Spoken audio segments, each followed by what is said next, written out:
College street ধ্বংসাবশেষে পরিণত হবে, সেদিন আমি আন্দোলন করতে আসব। এই বিলাসিতা আমার কাছে আজকে নেই। আমরা চাইছি কলেজ স্ট্রিট ঠিক যেভাবে ছিল, যে ঐতিহ্য নিয়েছিল, সেই ঐতিহ্য নিয়েই পুনর্বহাল থাকুক এখনও নেক্সটও।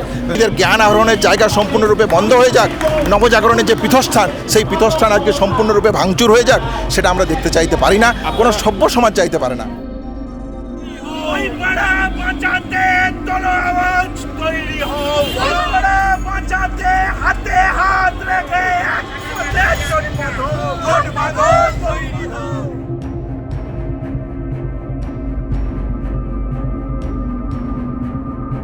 অনেকের এই যে ওভারঅল যে সিচুয়েশনটা রয়েছে, হয়তো সরকারি নোটিশ হয়তো আসেনি, কিন্তু মৌখিকভাবে উচ্ছেদের কথা বলা হয়েছে। এইটাকে নিয়ে আপনাদের আন্দোলনও শুরু করেছেন, কীভাবে এগিয়ে নিয়ে যেতে চাইছেন বা আপনাদের ভাবনাটা কী? ভাবনা আমাদের কাছে খুব পরিষ্কার, যে দোকান ভাই বন্ধুরা কলেজ স্ট্রিট যেভাবে গড়ে উঠেছে, কলেজ স্ট্রিটে আসে কারা? কলেজ স্ট্রিটে আসে ইউনিভার্সিটির ছাত্রছাত্রীরা, বিভিন্ন কলেজের ছাত্রছাত্রীরা, মেডিকেল কলেজের ছাত্রছাত্রীরা, আর বইপ্রেমী মানুষ যারা জ্ঞান আহরণ করতে চায়, জ্ঞান চর্চা করতে চায়, নবজাগরণের যে ধারা, সেই ধারাকে যারা মেনটেন করতে চায়, সেই মেনটেনের যে প্রয়োজন সেই প্রয়োজন মেটায় এই কলেজ স্ট্রিটের ভাই বন্ধুরা, দোকানদাররা। আর আমরা যারা আসি বই কিনতে, ছাত্রছাত্রীরা, তারা এইখান থেকে জ্ঞান আহরণ করি।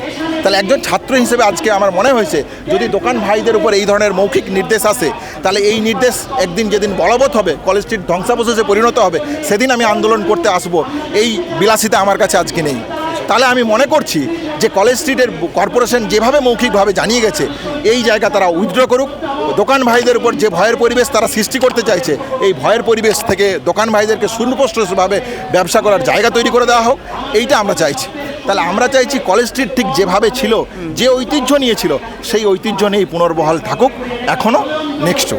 অনেকে এমনি এই গোটা রাজ্য জুড়ে একটা হকার উচ্ছেদের, একটা বস্তি উচ্ছেদের একটা এমনি আবহ তৈরি হয়েছে, বিভিন্ন স্টেশন কার্যত ফাঁকা হয়ে গিয়েছে। এখানেও যদি একই কোপ পড়ে, তাহলে তো বহু মানুষ কার্যত না খেয়ে মরবেন। ডেফিনেটলি তো তাই। তাহলে পশ্চিমবাংলার সামগ্রিক চিত্র যদি দেখতে হয় নতুন সরকারের আমলে, তাহলে নতুন সরকার বিপুল জনাদেশ নিয়ে এসেছে। তাহলে নতুন সরকারের আগের পরিবর্তন হয়েছে বলছি তো আমরা, তাহলে আমরা তো কিছু পরিবর্তন আশা করব। আমরা আশা করব যে মেডিকেল কলেজের ছাত্ররা আমরা দেখেছিলাম স্বাস্থ্য দুর্নীতি, তাহলে স্বাস্থ্য দুর্নীতি হবে না। আমরা আশা করব থ্রেড কালচার দেখেছিলাম, সেই থ্রেড কালচার থাকবে না। আমরা দেখেছি তোলাবাজির ঘটনা, আমরা দেখেছি পাট ক্ষেতের ভিতরে টাকার গোদাম পাওয়া যাচ্ছে। তাহলে আজকে কি আমরা দেখব যে এই দোকানদার ভাই বন্ধুদের যা দোকানপাট আছে, সেই দোকানপাট উচ্ছেদ হয়ে যাক, তাদের রুজিরুটির জায়গা সম্পূর্ণরূপে বন্ধ হয়ে যাক, বইপ্রেমীদের জ্ঞান আহরণের জায়গা সম্পূর্ণরূপে বন্ধ হয়ে যাক, নবজাগরণের যে পীঠস্থান, সেই পীঠস্থান আজকে সম্পূর্ণরূপে ভাঙচুর হয়ে যাক, সেটা আমরা দেখতে চাইতে পারি না, কোনো সভ্য সমাজ চাইতে পারে না। আপনারা এটার সঙ্গে মানববন্ধন, আরজিকর আন্দোলন এগুলোকে মেশাচ্ছেন কী কারণে, মানে লজিকটা কী? না, মানববন্ধন করতে চাইছি এই জন্যে যে প্রত্যেকটা বইপ্রেমী যারা, তারা প্রত্যেকে এই ধরনের ঘটনার পরিপ্রেক্ষিতে প্রত্যেকের পাশে থাকা উচিত। তাহলে মানববন্ধন আমরা করি যে মানবিক যে সচেতনতা আছে, এই সচেতনতার জায়গা থেকে আমরা এক হই, বন্ধন একসাথে জোট বাঁধতে চাই। তাহলে এইখানে কলেজ স্ট্রিটের যে ভাই বন্ধুরা যারা আছে, ইউনিভার্সিটির ছাত্রছাত্রী যারা আছে, বইপ্রেমী যারা আছে, তারা আজকে একজোট হোক। তারা আজকে তাদের মানবিকতার জায়গা থেকে একটা বন্ধন তৈরি করুক, যাতে কোনো রকমের কোনো ভয়ের পরিবেশ, কোনো রকমের অত্যাচারের পরিবেশ, কোনো রকমের উচ্ছেদের বার্তা যাতে না উঠে আসে। মানে আপনারা চাইছেন যে যারা রাত দখল করেছিলেন, যারা রাস্তায় নেমেছিলেন, তারাই আবার একবার এই সংস্কৃতিটাকে বাঁচিয়ে রাখার জন্য রাস্তায় নামুন। দেখুন, যেটা চাইছি সেটা খুব সুস্পষ্ট এবং পরিষ্কার। সেটা চাইছি হচ্ছে শুধুমাত্র এইটুকুই চাইছি আমরা, যে ঐতিহ্যমণ্ডিত যে কলেজ স্ট্রিট ছিল, সেই কলেজ স্ট্রিটের মতোই থাকুক। তাহলে এখানে দোকান ভাই বন্ধুরা যারা আছেন, তারা তাদের মতন করে তাদের যে কাজ করে আসছেন এতদিন ধরে, সেই কাজ পুনর্বহাল থাকুক।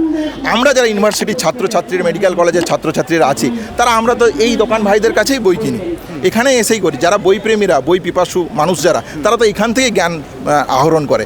তাহলে এই বন্ধনটা যেন অটুট থাকুক, কোনোভাবে এই বন্ধনে যেন গ্যাপ না হয়। এটা পশ্চিমবাংলার একটা ঐতিহ্যমণ্ডিত ধারা। এই ধারা যদি বন্ধ হয়, তাহলে নানান শিক্ষার যে জায়গাগুলো আছে, সেই জায়গাগুলোর ধ্বংসাবশেষের পরিণতর দিকে একটা প্রথম পদক্ষেপ হবে। সেই জায়গা থেকে আজকে আসা, সেই জায়গা থেকে আপনার যারা এই চ্যানেলের মাধ্যমে দেখছেন, তাদের কাছে আহ্বান, তারা আসুন, একসাথে আমরা এই যে পরিকল্পনা আছে, এই পরিকল্পনাকে ভেস্তে দিই। কলেজ স্ট্রিট যেভাবে আছে ঠিক যেন সেইভাবেই থাকে। অনেক ধন্যবাদ আপনাকে।